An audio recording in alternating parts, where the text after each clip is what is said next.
Our Muslim friends would like us to believe that Paul either started Christianity or he hijacked it. But where in the world did they get this idea?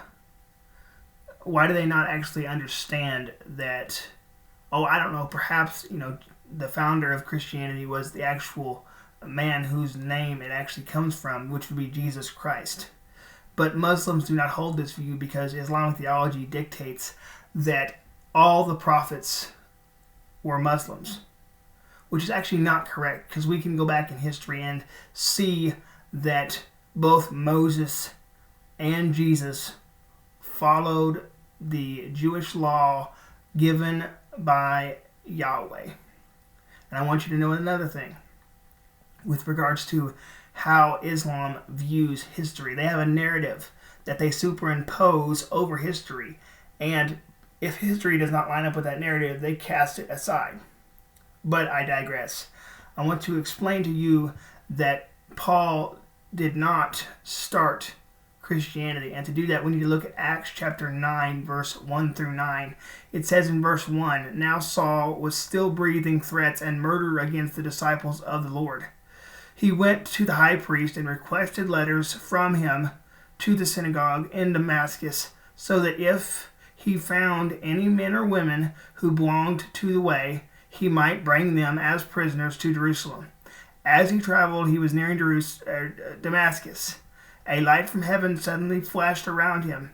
Falling to the ground, he heard a voice saying to him, 'Saul, Saul, why are you persecuting me?'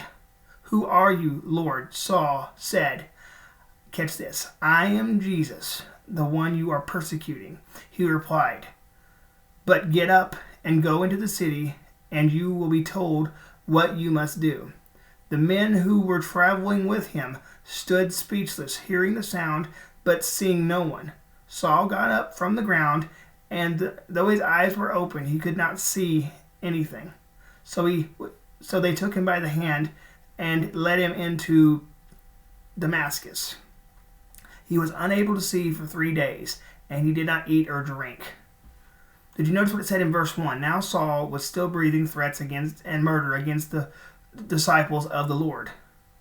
So Paul here was not a follower of Jesus, but he was actually a persecutor of the church. He was seeking Christians to drag to Jerusalem. So if he was a persecutor of the Christians, of the followers of the way, then logically speaking, Paul did not start Christianity. But I want to also make clear that Paul actually has an encounter with the risen Lord. And he says in verse 4, it says, "Falling to the ground, he heard a voice saying to him, 'Saul, Saul, why are you persecuting me?' 'Who are you, Lord?' Saul said. 'I am Jesus, the one you are persecuting,' he replied." Did you notice what Jesus said? He said, "Saul, why are you persecuting me?" So persecuting of the church is equivalent of persecuting Christ, because he loves the church and gave himself for the church. But I want us to once again understand that Paul did not start Christianity because he was persecuting Christianity whenever it was already going on. So for Muslims to say that Paul either founded Christianity or hijacked it is a false statement.